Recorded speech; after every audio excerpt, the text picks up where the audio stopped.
Hey everybody, this is Brad from Johnson Small Engines, better known as the one-hand mechanic. If I can do it, you can too. Today we are working on a Craftsman T2600 and it has a no start condition. The gentleman put a new battery in it. It's been sitting for a while and as you can see it's pretty much new. It's a 19 horsepower single cylinder Briggs Stratton engine. I'm pretty sure this has a bad cam. So we're going to go ahead and try to diagnose it down to the bad cam, and then it's going to be a two-part video. I'm going to also be removing this, most likely taking it apart, showing you guys that it is a cam, but I just want to show you how to diagnose if you have a bad cam. Now we have a couple tools down here that you may need. One's a jumper pack or a battery charger. We have a light tester, a 12-volt light tester to just let you know the voltage, that if you have voltage or not voltage. The multimeter here will show you how many volts you have. Then I have a spark plug, a 5/8 deep spark plug socket with an extension on it, a 3/8 ratchet, and this is my clip tool that I use. This actually helps you get the boot off the spark plug without hurting the wire, pulling it apart. So the first thing you want to do is I'm going to take my multimeter and I'm going to check our voltage at the battery. Here's the battery. You do want to check to make sure that your terminals are tight. And by what I mean tight is when you wiggle these up and down, you don't want to move these. They are very tight. That's the way they should be. Let's go ahead and put the meter on 12 volt DC. And we're going to go ahead and do positive, positive, negative, negative, and see what we have. Okay, so it's showing 1164. That is actually not great. So let's go ahead and see what it sounds like. Now the battery, he said he got 3 weeks ago, and I see that it's now today's date is April 6, 2023. This battery is from 9/22. He said he got it 3 weeks ago. So I'm assuming this probably sat on the shelf for a while, and then he picked it up a couple weeks ago. This is a 350 cold cranking amp battery. This is actually a very high amp cranking battery, and it should be a very good battery.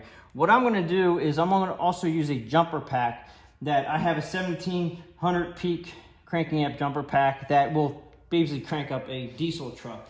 And if that doesn't get it cranking, then it won't. Now, we could also drop in a brand new battery and try it, which we may do.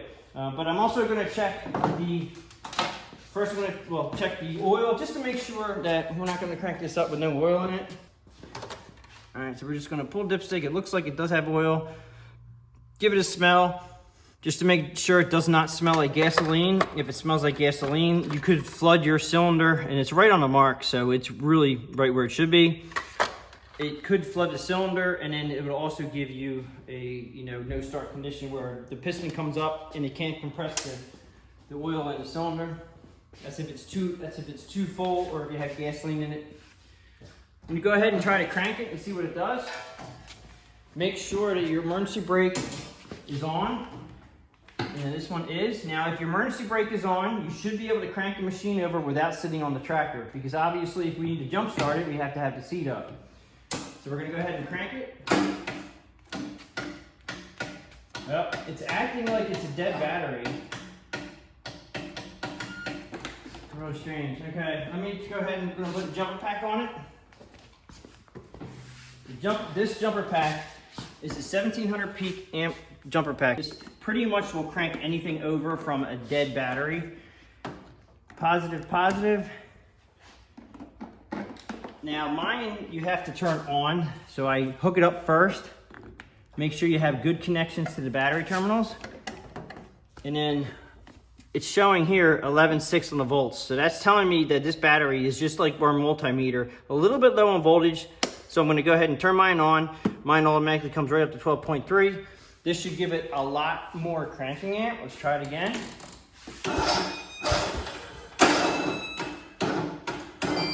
See how it gets to that compression stroke and then it doesn't go. It almost started.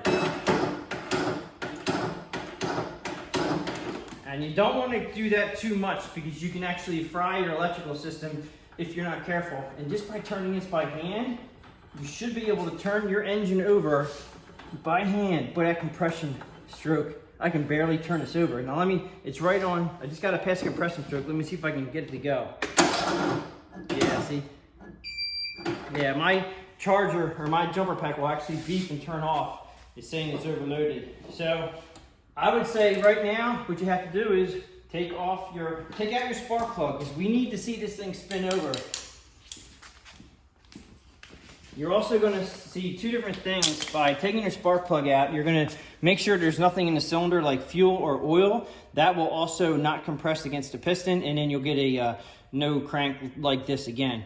So what you want to do is this is my clip tool. It's great for taking the boots off the spark plugs. If you just yank on your spark plug wire, you can pull the metal tab off into the spark plug wire. It stays on the spark plug, especially if you get a little corrosion or rust. You should use a lubricant. You should use a little bit of dielectric grease when you put your spark plug boot back on, and that'll help with that. But use the tool right here, and I just push the boot off the spark plug, just like so.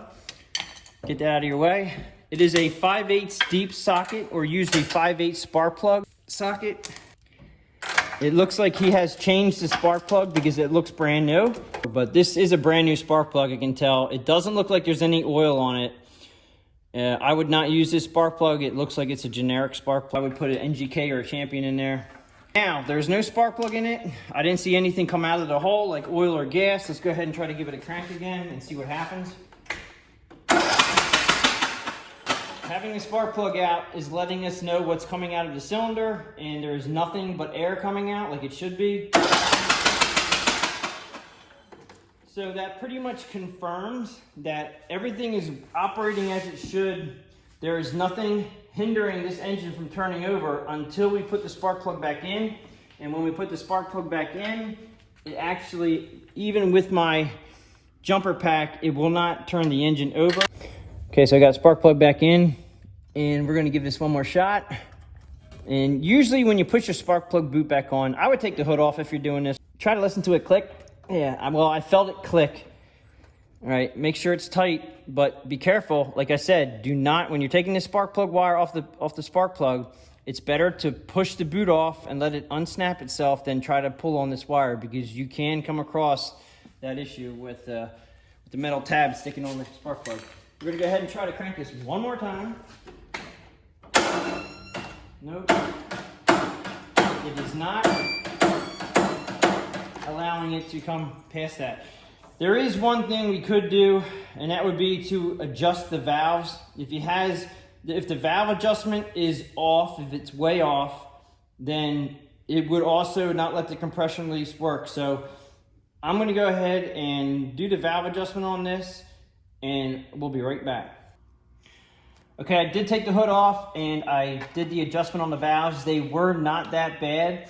If you guys want to know what the year of a Briggs Stratton engine is, you go to the first, this is actually upside down, model, type, and code.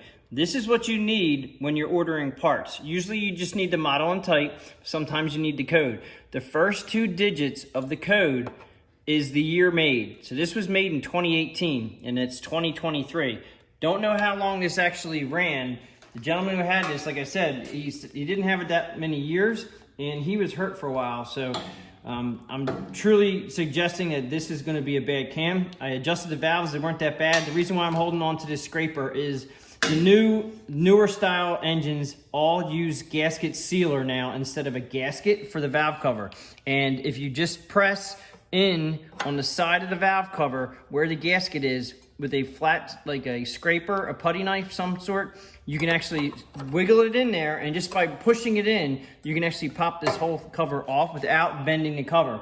If you pry on these covers, you can bend them and you will need to replace them, so you have to be very careful. Then you have to clean up the whole valve cover and the engine of the gasket sealer. I don't like that whatsoever. I like to put a gasket on it and go, but everybody's going to the sealer.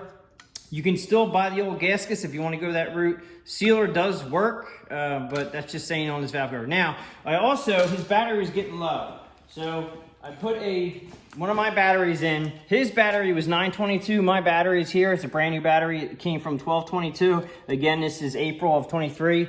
I usually charge my batteries about every other month. This is a fully charged battery. I'm going to show that right now. Now, this battery is only 300 cold cranking amps. The battery that he had in here was 350, which was even better. But I did think it was getting weak. And we're going to go ahead and use this. This is what they call a load tester. and it says right here, battery load tester. If it stays in the green between 10 and 12 volts, when you push the load test button, it should be a good battery. I'm gonna go ahead and show you that. I'm gonna disconnect this real quick. And the reason why I'm taking this off, because I don't wanna load test the battery while it's connected. I'm just gonna pull this off to the side for now. Okay, I'm gonna go ahead and hook up the battery load tester. Usually I just hold the button down for, you know, up to 5 seconds.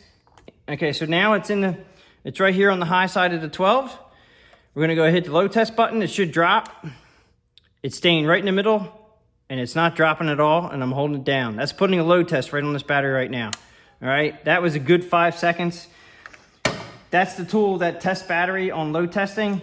I don't suggest you going out and buying one just because of the expense, but you can take it to your local either auto guy or anybody you know that has is capable of load testing. Now I'm also gonna put my jumper pack on this also, just to confirm what I already think. The valves were not that bad as far as the adjustment. The adjustments can be found online. Normally they're between 4 and 6 thousandths, or I think it's between 0.10 millimeters and 0.15. Make sure your terminals are tight. Now when my jumper pack is off, it shows you the voltage on the battery. It'll just come up. So let's see. Battery voltage is 12.3, which is good. I'm going to turn my jumper pack on, which is going to stay at 12.3. And we're going to go ahead and try to crank it one more time. Okay, so it's definitely, let me try to get it past the compression stroke here. The compression release valve inside the motor is not working. All right, I'm going to get it past the compression. Now let's see if we can get it to crank over. Okay,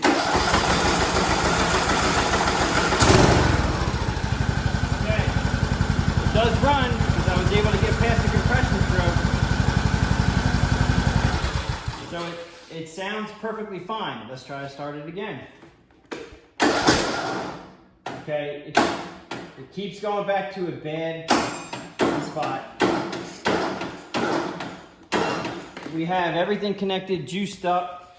It's coming back to that compression stroke again, and it's not getting past it. We have too much compression. The compression release valve inside that motor is bad. I'm gonna go ahead and tear this thing apart, and we'll be right back. Okay, as you can see, I am draining the oil from the engine now. The engine is off the machine. This was a hydrostatic transmission drive, so it wasn't too bad to get the belts disconnected. I didn't actually care for this bolt being Loctited. They actually cared on this model, and they used, as you can see here, I don't know if you can zoom in on that, but the Loctite was a high strength Loctite, and I could not get this off with my electric impact. But luckily this drive pulley is not electric, so I was able to put a pipe wrench right here and then use a breaker bar to get this loose, and it was tight coming all the way out.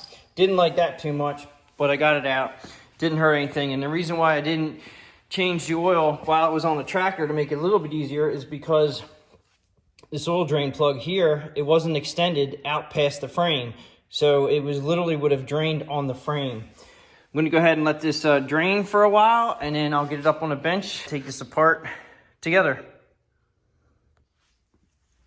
Okay guys, so we have the engine up on the bench. I do not have a videographer at the moment, so we're gonna try to do this while you guys are watching from a stand. So I did put everything up the top dead center. I put the piston up the top dead center, so our valves should be at adjustment level right there. So that means there's no pressure on anything right here. And you can tell by your crankshaft keyway is going to be pretty close straight up and down with your valves. It's close, but it's not going to be, and you can feel it. Piston will be up top dead center. You're going to be on your adjustment mode. We did adjust those valves, didn't work. This had an oil filter on it, so I took the oil filter off and drained out that side. Now, what I normally like to do is I try to lean the motor back pretty far, because all the oil that you didn't get out, and you're going to be very surprised how much oil actually does not come out of here. I don't want to have it all over the bench. We do have the oil pump that's behind this cover right here that needs to come off. Now, I like to put this cover back on exactly how it came off. So you can either mark it with a magic marker, or you can mark it with a scroll. If your engine's real oily, a scroll would probably work a little better, because the magic marker can come off. And this will be, usually this is, yeah, will just come off like so. You have a rubber O-ring. This is the oil pump. Try to put it back on the way it comes off. I use a magnet. I'm gonna take this off right here. I'm gonna put it on the bench as I took it off. And you just have to make sure you put it back in the way you took it off. It's like a little puzzle. Now this is also the shaft that goes into the motor. This will come right out. All right, and you can't put this in backwards. They are the same, both sides. All right, I use a 3/8 impact to take these off, 1/2 inch. They all have you can tell they all have Loctite on them. They won't come off easily. All these bolts should be the same. Yeah, you can tell they had Loctite on them. You can see the Loctite on the ends. Now the trick is to pop this off at once. We have the oil seal here, the crank oil seal right here, which we're going to replace. We're going to also replace the oil pan gasket. I use a mallet, a rubber mallet, so I don't break anything.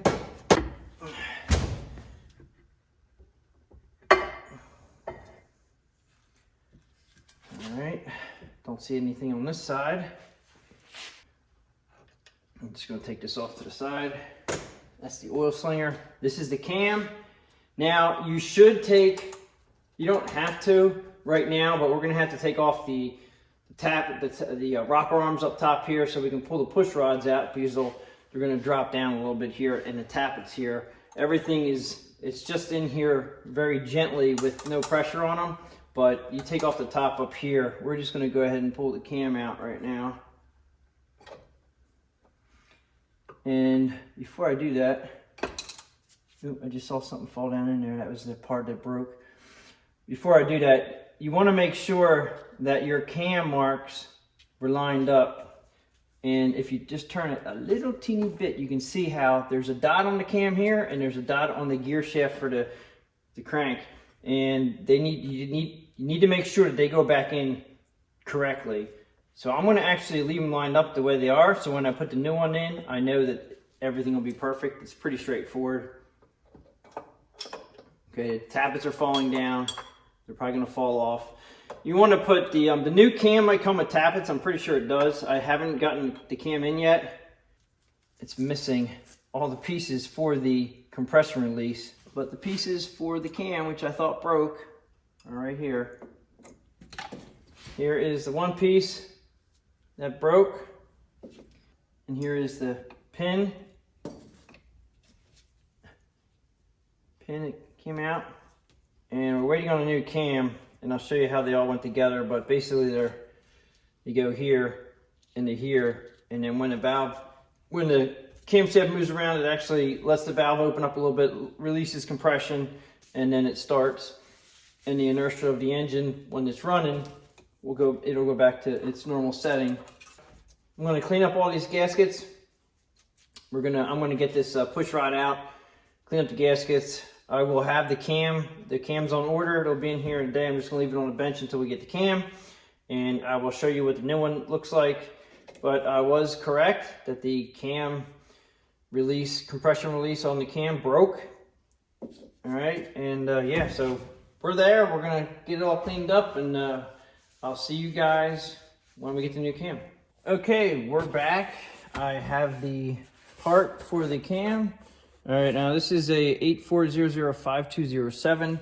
This cam, I would definitely recommend taking your model type and spec, which you will find on your valve cover. Okay, so I'm not sure if you can see that, but the model type and spec is right there. All right, if you take the model and type, it's most likely what you're gonna need, and you go online and you find the exact part for your engine, because there are so many different versions of this. This cam is most likely the right cam for a lot of these single cylinders. I do not want to be responsible for anybody getting the wrong one. But that being said, let's just go ahead and show you what it's all about here. And the old cam is right here, which is broken. The new cam actually comes with, this is identical. I'm going to show you what broke here. This is what broke, as you know, but it comes with new tappets and also the oil pump shaft. Okay, so we have new tappets and the oil pump shaft we're going to put in.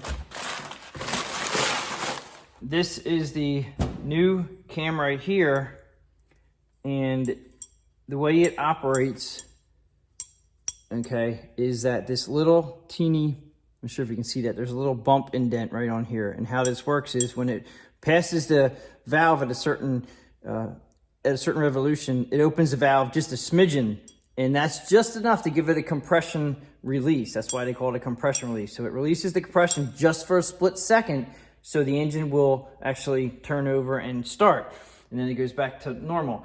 Now you can see where this is the old one that broke, and I can see where it broke, and this is a bad design, I would say.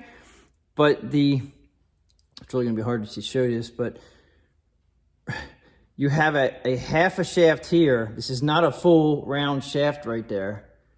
Okay, it's only a half moon. And then they weld, or I guess it's not even welded. It's one piece from when they make it, and it's attached there. So on the new one, that piece goes through here, which is right here. The dowel, it's like a dowel that goes through, but everything has to spin, and it's spring. You wonder why these things don't break more, because running at 3,600 RPM, this thing is cruising. You would think this is spring. There's a little spring in here and everything. I mean, I can't believe this thing holds together for 99.9% of all the engines out there. I do maybe 1 or 2 of these cams a year. I mean, I don't do many at all. But the break point is right where the dowel is actually part of the shaft that goes through the mechanism right here. And I really can't show you guys that, but you know the gist of it. Okay, so what I did was, while we were waiting on that part, I cleaned up around the edge. You have to be very careful. It's a very tedious process. To me, the hardest part about doing this whole job is cleaning the covers, and you have to clean this. They use the silicone instead of the gasket. I'm actually going back to the gasket. I can put the gasket. The gasket is a very well-known gasket. I'm putting that back in the description. And then your oil pan, I already pressed in the new crank seal, which is here. Okay, so you got to be very careful when you put the crank seal in that it's the same distance in as the old one was. And I definitely recommend a little bit of oil, before you put on the shaft. And also your crankshaft, make sure your crankshaft is nice and smooth. Not emery cloth, what do you call it? Scotch-Brite pads won't scratch the metal. Like, you don't want to use sandpaper unless you're using, like, I don't know, like 1,000 grit, but you just want to take off any imperfections on the edges right here, as when you pull it off too. It doesn't matter too much about pulling it off, because you're going to use a different gasket and a different seal here. But you want to make sure this is nice and clean. I always put a little bit of oil around it and on the new one. But also this pan, as you can see, you have to get all the gasket off around the whole pan, and you don't want to use something that's actually going to lower this or grind down on the aluminum. It's only aluminum, so you have to be very careful how you do it. Okay, tappets. You're gonna put a little bit of oil on the tappets. I have some on my fingers right now. I want the tappets now, being that these are brand new tappets, you don't have to worry about which one goes where. But you do need to worry about them falling down. I don't want to put the engine, I've always done these with the engine sitting just like this. All right. And they should stick up in there. Just a little bit of lubrication that's on the collar, it'll help them stick. Okay, just like so. And then you're gonna go ahead now, when you put the cam back in, you gotta make sure it's pretty straightforward. There's a dot on the cam right there. And then there's a dot on the other gear on the crank. And like I said, when you line it up the top dead center, it's gonna be pretty close to that. But when you put the cam in, you just wanna make sure that those are going to line up exactly, mesh together, so the dots are right on each other. And it may take a a shot or two to get in there. All right. Not sure if I can bring you in. I don't have a helper today, so just show you. I'm not sure if it's going to be able to zoom in right there, but right here where the dots are, I'm not sure if you guys can see that or not. All right, so that's how that goes right there. We have the tappets in. Now they can go ahead and drop down onto the cam, doesn't matter. We are at top dead center. Now I have to go ahead, I'm gonna put a little bit of lubrication around here. We have to put the gasket in, and the gasket, make sure your gasket doesn't come all folded up. This gasket comes in, I use OEM parts. This is a Briggs Stratton gasket. It comes in a nice flat package, and you don't want them bent because you'll kink them. And what I'm gonna do is, I'm actually gonna spray the gasket with a little bit of contact. It's actually a short tack adhesive. Now, you gotta be careful if you don't use too much, because you have there's certain gaskets for certain clearances with the crankshaft end play. This is the OEM original, and that's what you want to use unless your engine has been messed with before. You also have your oil slinger right here that you have to put in, and this also has a gear on it. It's going to sit right on the edge of your cam. And then also you have to remember, I'm not sure if you guys can see this or not, but the governor is connected to this, the governor arm right here. So the bottom of this oil slinger has a little push. That's how your governor works, all right? And the governor arm is right here, all right? So you have to put this little push pin right here, has to sit right on the governor arm itself. So this is it has to sit like perfectly, just like that. And it's a fine line where it sits next to the edge of the oil pan itself. And you have a dowel pin here and a dowel pin over here that will hold the gasket. So technically you really don't need to use this sure tack. I use a little bit of acetone just to dry up and clean anything that has to do with oil. Unfortunately, we have to oil things before we put the pan on. So it's a fine line of cleaning it and then getting it on the way it should. So we're just gonna go ahead and clean that up real quick. The oil pan, I'm going to clean this up too.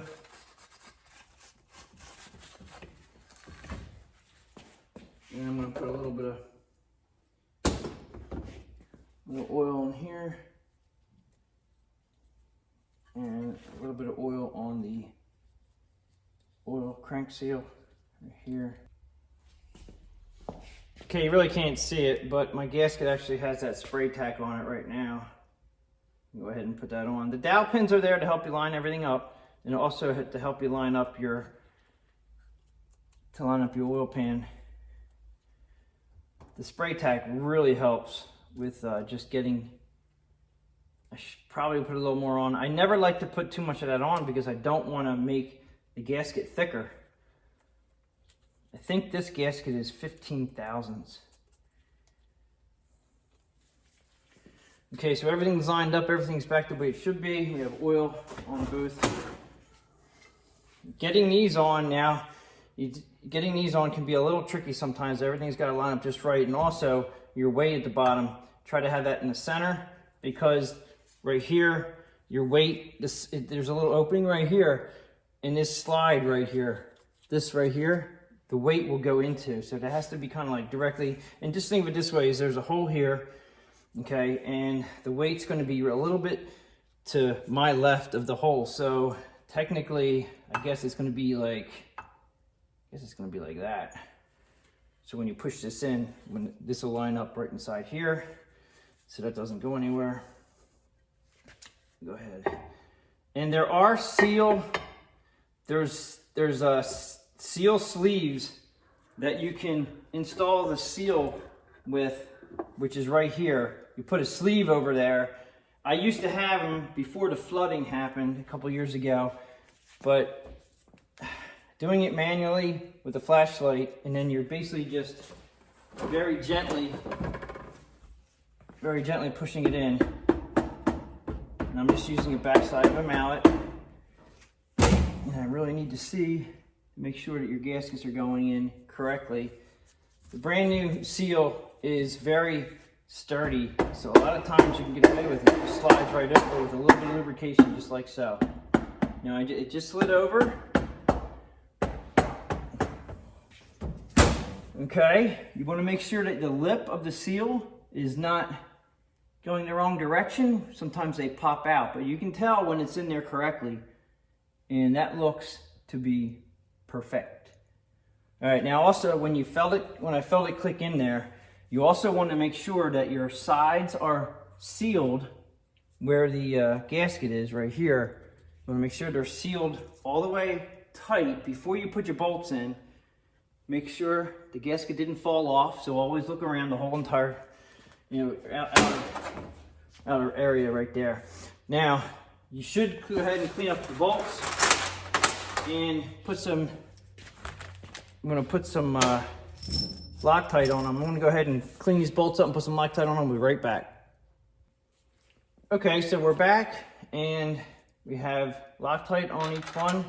Now that's another thing you should do before you do this, is that make sure you clean out all your holes where your threads go. I usually use an air gun and blow all them out, because when you do clean off the threads, or not the threads, when you do clean off the oil pan and the engine itself from the gasket, a lot of times the gasket will actually seep in. And so you have to clean out the holes. Now, I went online and looked up the oil pan bolt torque, which is 18.5, and that is about what the head gasket is. But I do it in 2 steps, and I run them down. Close, because this would take me all day. So, okay, everybody is snug. Now we're gonna go ahead and torque. And I did not see, there probably is a diagram somewhere, but I've been doing this long enough that I pretty much just do the center and I work my way out. And I'm only using, right now I'm doing 10 foot-pounds, and then I'm gonna go up to the 18.5 that suggests.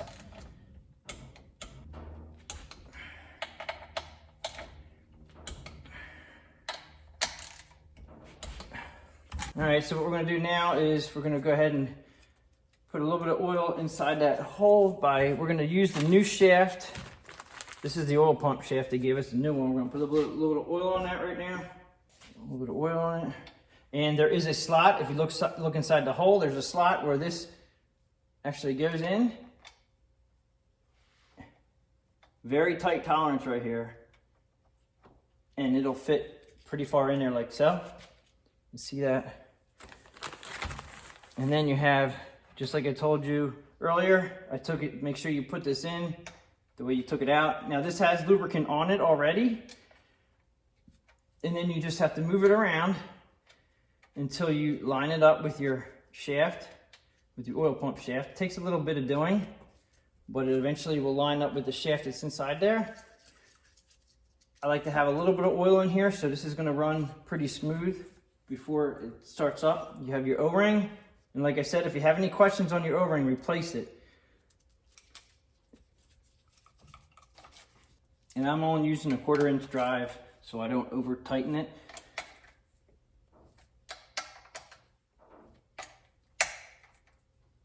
Okay, I have a video on how to adjust the valves on another video. I'll put that in the link in the description below.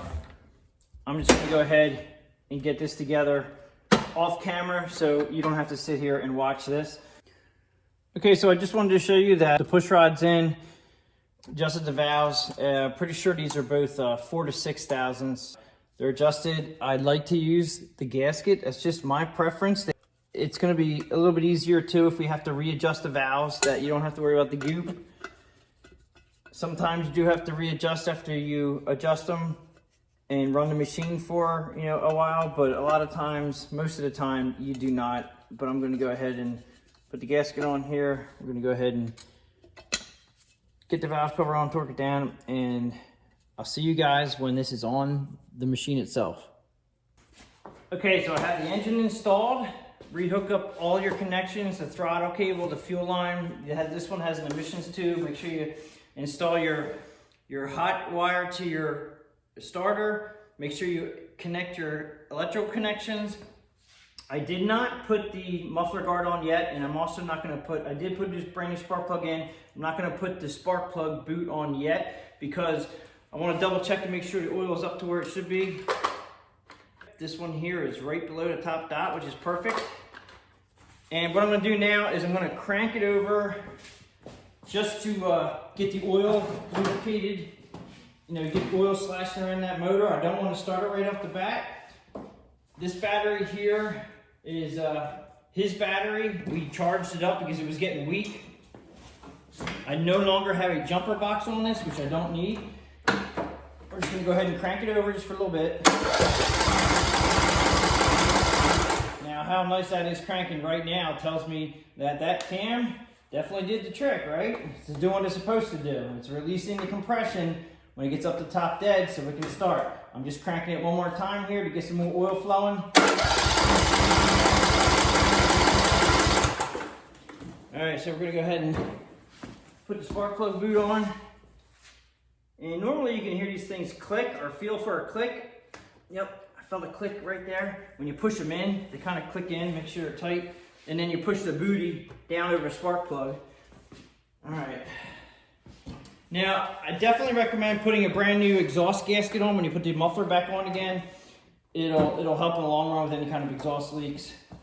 I did not put the pulley underneath it yet because I want to check to make sure that our crank seal is not going to leak. So we're going to go ahead and just fire it up and run it at low speed.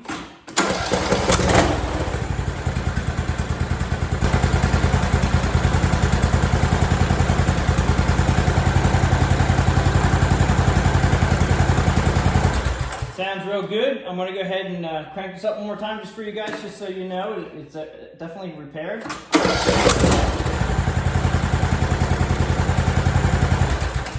Alright, so I'm going to take this outside. I'm going to run it for about 10 minutes and then bring it in and make sure that we have no leaks. If there's any leaks, you got to take care of them. Everything, as far as I know, should be good to go.